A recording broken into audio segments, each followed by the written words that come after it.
Hi Mario, how are you? Hi Robert, I'm okay. How are you? I'm great. Yesterday was a special day because I visited the graves of my ancestors. And in Judaism, you can do kindness for the living and for the dead. So yesterday was a wonderful chance to do kindness for the dead. How do you do kindness for the dead? Well, by lighting a candle, cleaning the graves, praying for their souls, there are many, all of those are forms of doing kindness for the dead. What is the purpose of that? I mean, we do it in Christianity as well. In Croatia was on the 1st of November, I think. But that has, of course, Christian background. But how do you feel about that, like personally? How do you feel? In Judaism, yes. In Judaism, you can do kindness for the dead, so it has nothing to do with Christianity. If there is some overlap, that's entirely random. It's not intentional, right? So a major part of my time, which I spent with my mother, is visiting the graves of our friends and ancestors, and doing kindness whenever we can by paying attention to them and visiting their graves and cleaning them and so on. Do you benefit from that, or you think that is just because of them, no matter they are deceased? Well, my intention is to do kindness for the dead, and Judaism teaches that God weighs a person's sins and merits in accordance with his intention. So I believe that God will reward me for my good intentions and my good deeds. Isn't that kind of like a trade? You're trading your good deeds for some kind of prize from the God. Well, reward and punishment are fundamental principles of Judaism. So regardless of how I see them, God does give reward and punishment based on my intentions and actions. So yesterday was a very special occasion because we traveled to a different part of the country and we visited our ancestral village, and all my maternal ancestors are buried there. So it was very nice to take the time and visit their graves. That's fantastic. Actually, my understanding of sometimes I also visit graves, no matter which day I have. Now I'm living abroad, but my understanding of paying respect to our ancestors and elderly and who deceased actually changed over time. It's not so much about them, but about my elevation of maybe releasing my complaints about them. When you are young, you always say like, you are older, you are this, you are that. We always criticize, young people always criticize somehow. And then I've noticed that I feel better personally. I don't do that because of any prize or whatever, but just for myself, and I kind of use the time to thank them in any dimension they can be present together with me, to thank them for all what they had done, and for the life, for experiences and everything. Especially since I started to think about reincarnation, which should be our today's topic, if I remember right. Yes, that's correct. We discussed reincarnation. Do you believe in it? Yes, definitely. Since I started to think about that and explore, actually, that when I was young, I was Christian. We stated that a few times in previous episodes. So I was kind of blocked from exploring that. That was kind of a taboo theme. But when I started to explore, actually, I was very lucky to read one author who was at that time, I think, quite new, Dr. Michael Newton. He was American psychologist, medical doctor, psychologist. And he wrote a few books, Life Between Lives, Journey of Souls, Destiny of Souls, and such. And I was very impressed because those books actually resonated with me. So it showed that those books show that actually life is not just start and end, that there is some connection between different lives, which was then explained like reincarnation. And actually my belief and feeling that there is something behind just dying, that life is not just one time and in one moment, but it has some cycles. Actually that belief just was established or even ensured. So I had maybe 1 or 2 years when I was reading extensively about that. And actually I was in Germany one time visiting one of his directors. Dr. Michael Newton had an institute. That institute still exists, but he died. So I was visiting Germany, and I was subject of a session, hypno-regression session, where I explored my past lives and connection with this life in this present life. And actually that from that moment on some things started to fall in place.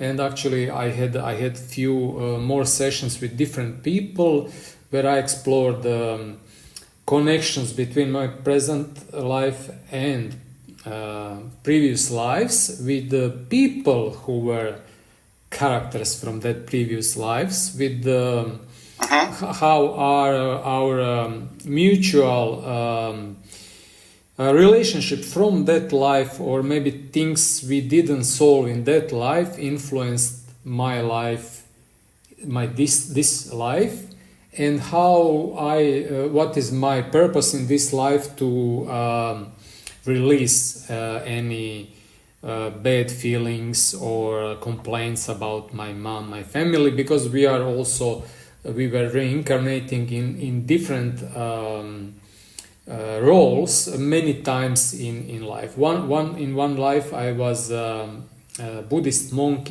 actually the kid who was left by parents in Buddhist monastery in Tibet. And when I was exploring that life, I clearly felt, I was sitting down and I clearly saw how my parents were leading me, holding my hands and leaving me in that monastery. And that was some kind of pain which I had from that life. That was 13 lives from this life, 13 lives back. Yeah, that fascinates me. That fascinates me because reincarnation is a general concept. Yet you mention those sessions which helped you know the details of your past life. So how do you actually learn the specific details of your past life? So when you go to any session, you can have like a hypnotic session under hypnosis, or some people who can read some energetic energy records. They call it Akashic records, but it doesn't matter how we call it. So when that lady, which I never met, I just sent her my name and my birth date of birth. And I asked 3 questions totally non-related to any names or anything. And she made, I still have that file, she made a 7 pages long report about this life and how it is connected with that three important lives which I had some wounds. I was drawing that wounds in this life, and what is my purpose in this life to let it go, to let go that wounds and let go those people who were present in my life in this life this time. So how and those details were accurate, right? So it was not just details. She didn't explain me the picture, but how she talked to me. I was watching the movie in my head. I had the feeling of heat, dusty road. I saw I have like goosebumps now, because I knew she even didn't tell me who the main character in that life was, the main monk. And when she said that main monk had important role in that life, I knew who was that monk in this life. I exactly knew the person in this life who reincarnated that monk. And I always had some kind of grudge with that person. And then actually at that moment, that person was still alive.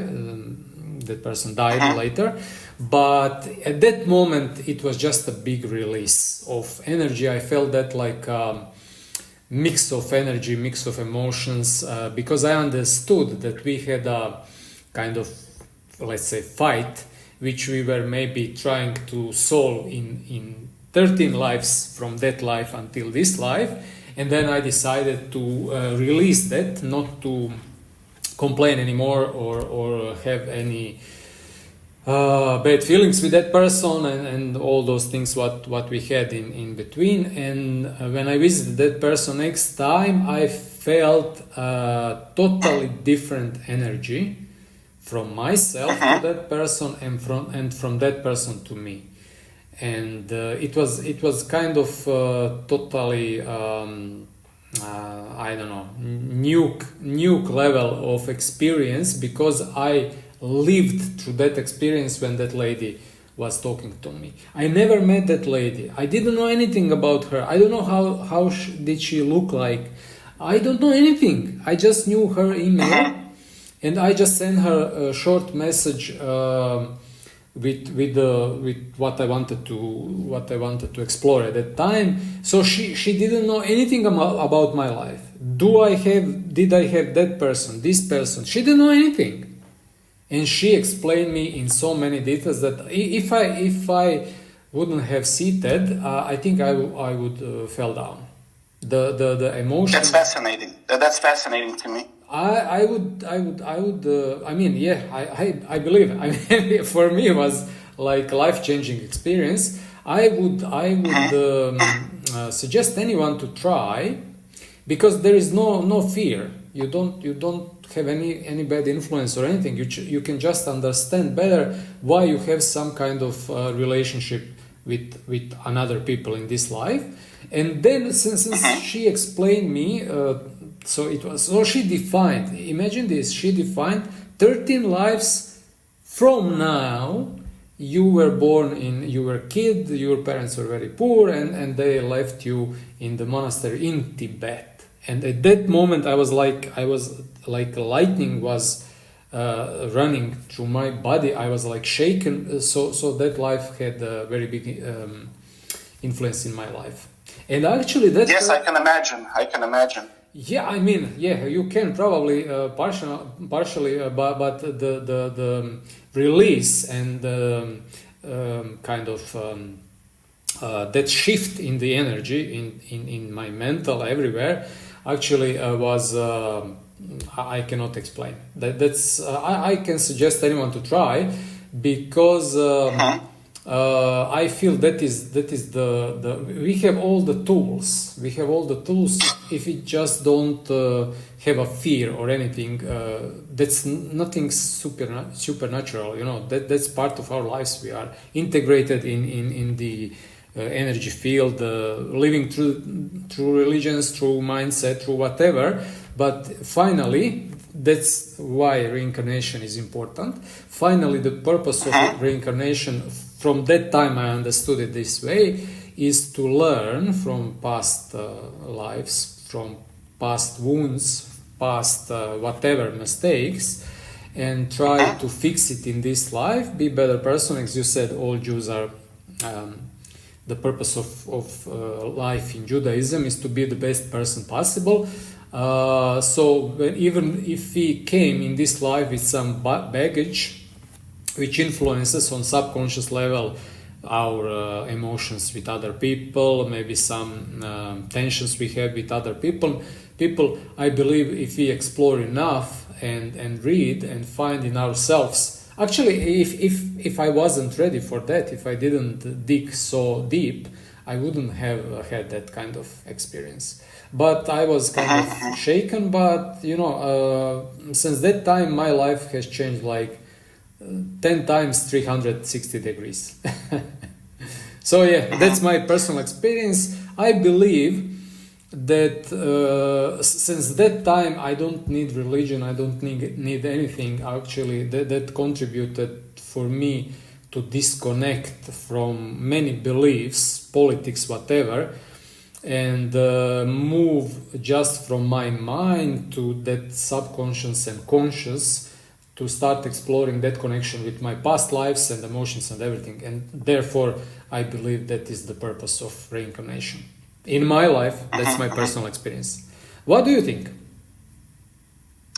I believe in reincarnation. The Jewish Bible mentions reincarnation in Job 1:21. It says, "Naked I left my mother's womb, and naked I shall return there." So who comes back to their mom's womb? Obviously someone who is reincarnated.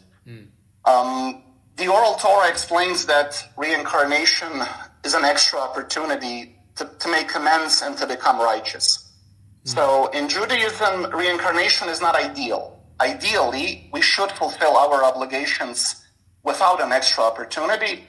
But if we need an extra opportunity, we have the possibility of reincarnation. When you say this, I try, since I was talking about my experience, I have a little bit feeling about that. I'm a little bit in the past, reliving that experience again. I understand your words, and they are perfectly in sync with what I experienced. But if I try to delete my experience, your words couldn't be understood in the way how I understand them now. Do you believe that do you believe that your current life is also an extra opportunity to fix some things which are, left unfixed? Every day when I see any bad emotion in myself towards anything, any fear or anything, I know my task today is to fix myself in that way. I had when I was in Germany in that hypnos regression, the doctor who was interviewing me, told me that this is my last one life before my last life. So I wouldn't bring only one more life. I'm close to something. I'm not sure. I didn't understand that time. I didn't dwell on that too long.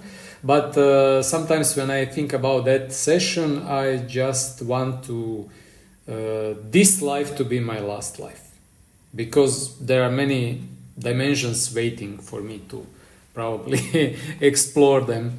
So I'm really trying hard, and I believe without that regression and my other explorations, I wouldn't have had that opportunity to move, to stay in mental, but move from living from the mental. Mental is just my tool. When I need it, I switch it on. If not, I'm more like consciousness, about consciousness. Okay. Okay, Mario. Thank you for the discussion. Thank you. It was maybe monologue too much this time. I hope you don't mind. No, I really enjoyed hearing your experiences, and I added what I believed I could, so it was interesting. Thank you so much. So today, okay, we are Godless Judaism. We discuss atheism, religion, and everything else.